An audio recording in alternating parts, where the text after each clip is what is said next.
Alan West, how are you, my friend? I'm doing very well, Mark. It's a pleasure and an honor to be on your show, and greetings to your listening audience. Well, thank you. Now, first of all, what's your website?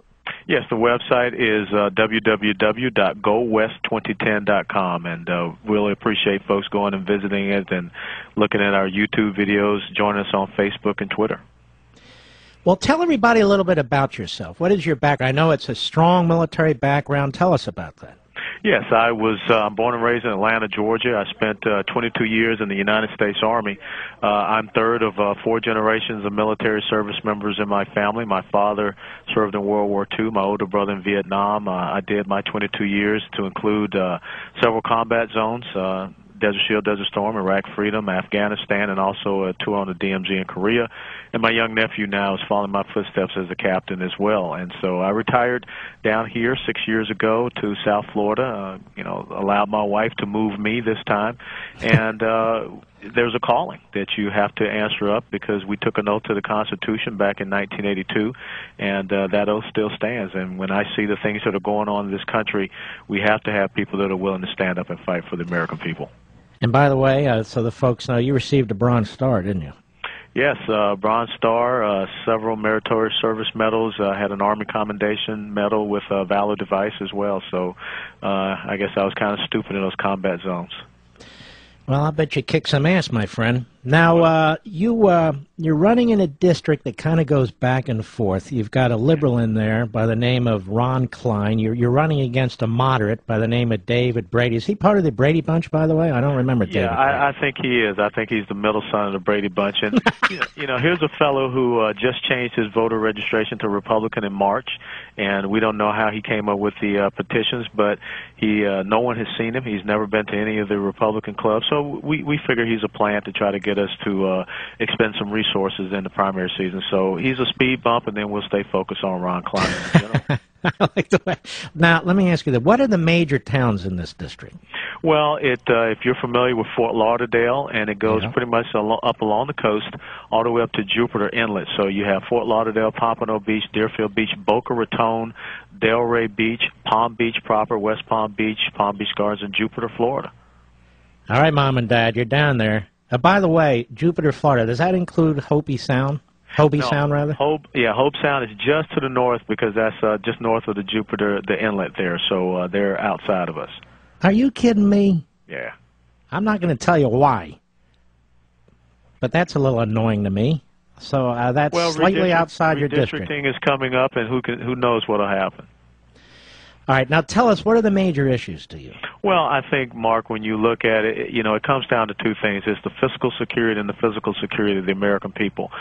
This government is doing a terrible job of protecting the wealth of the American people. As a matter of fact, they are unconstitutionally kidnapping the wealth of the American people and storing up in Washington, D.C.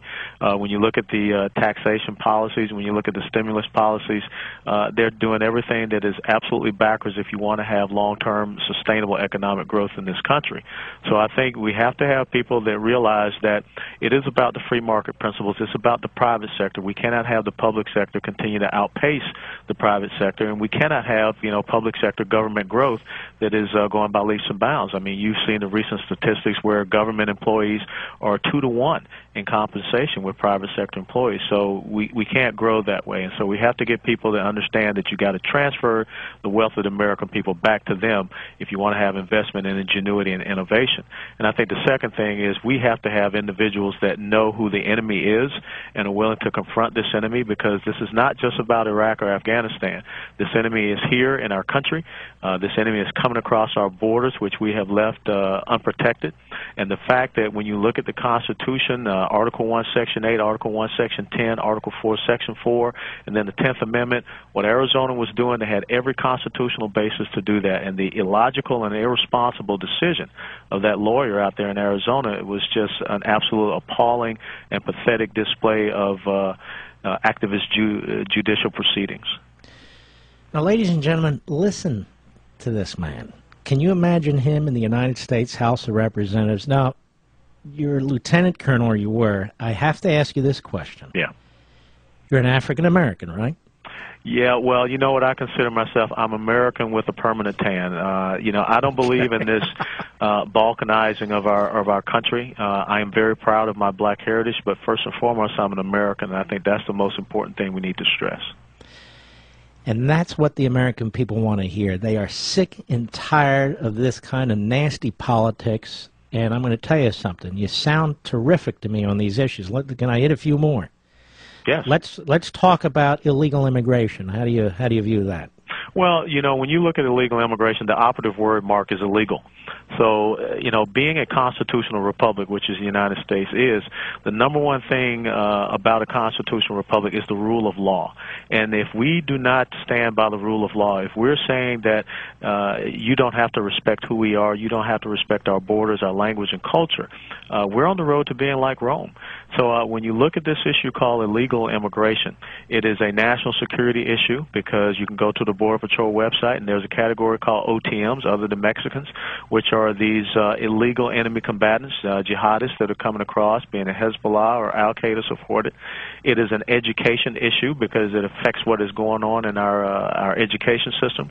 It's a healthcare issue because we have hospitals down here in South Florida, Jackson Memorial down in Miami-Dade County and another up in Martin County that are going under because they cannot afford to treat people who see the emergency rooms, their clinics. It is an economic issue because of all the money, taxpayer money, they're going to people that are here illegally. I think it's a shame when we have women who are coming across and having babies in this country, and they're getting up to $1,500 per child, American taxpayer funded. And I think also it's a local criminality issue, and it's something that the federal government, by the Constitution, is mandated to take care of. But if they don't want to do it by, like I said, Article 1, Section 10, the states have a right to do that. And once again, people have to understand with the 10th Amendment, those enumerated powers not designated to the federal government go to the states and to the individual. And the preeminence of the rights and freedoms of the individual is the second bedrock principle of us being a constitutional republic. So we've got to protect the American people, and we have to stand up for the rule of law when it comes to legal immigration. This is Alan West, ladies and gentlemen. He's running in the Republican primary against a fraud in the 22nd District of Florida.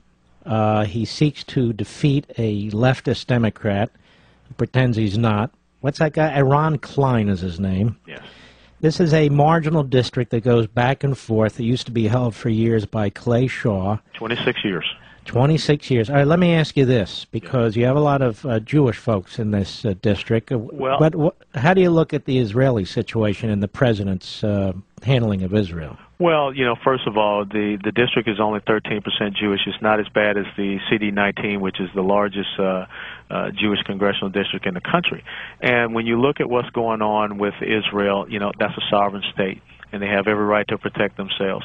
I think that the U.S. Embassy should be in Jerusalem. This whole thing about land for peace is a farce because it has nothing to do with that. And furthermore, if we were to go back and understand and study history, in the year 73 A.D., when the Romans under Emperor Hadrian conquered that region, they changed the name from Judea to Palestine. After World War I, the Jewish people that were living there, everyone had a passport that said Palestine. This has nothing to do with the Arabic people who were told to dislocate by the Arabic nations when they first attacked Israel. So the most important thing we have to realize is that that's our number one ally. And if we allow the light that is Israel to be snuffed out by the dictators, the despots, the theocrats, and the autocrats of the Middle East, then the target is clearly on us being next. We were the first country that recognized the independence of the State of Israel back in May of 1948, and we need to honor that oath to them. And, right now, when you look at what's happening with us funding the Lebanese army, who just recently last week killed 2 Israeli soldiers, sending taxpayer dollars into the Gaza Strip, which goes to Hamas, training the police of the Palestinian Authority, where we know that's a terrorist haven. And you cannot talk and negotiate and compromise. You can't have another Neville Chamberlain moment with Ahmadinejad and the Ayatollahs of Iran. We're going to have to show strength and might, and I think that's where this president fails. And this photo op that he had just recently with Prime Minister Netanyahu, well, 2 weeks later, when we find out that somehow the Israelis were forced to allow the United Nations to investigate the Gaza flotilla incident, and then now all of a sudden we have the PLO with an elevated diplomatic status so that the PLO flag flies in Washington, D.C. We don't even allow Taiwan to fly their flag in this country. So something's really upside down with this administration and their relationship with Israel. Well, look, I agree with you on everything. You sound absolutely terrific to me. Your billing is exactly as was said to me by dear friends of mine who live in this district and others who are in the military or who've served in the military.